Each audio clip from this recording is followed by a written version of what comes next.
Vinyasa tune-up.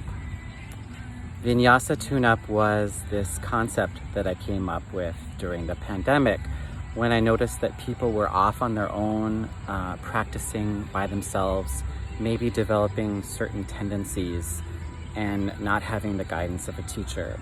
This is for particularly newer students who don't quite understand the technique of Vinyasa, and for anyone really that just wants to come back in and get their Vinyasa practice tuned up.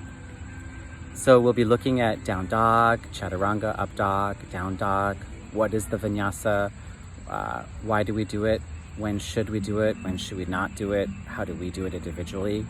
We'll really also look at the individual's perspective in terms of their desires and their individual qualities and how that can affect choices that they can make within their practice.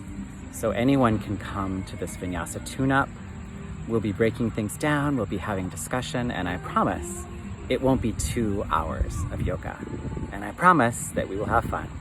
So see you Monday, August 23rd from 7 to 9 p.m. in the Chandra studio at Sonic Yoga.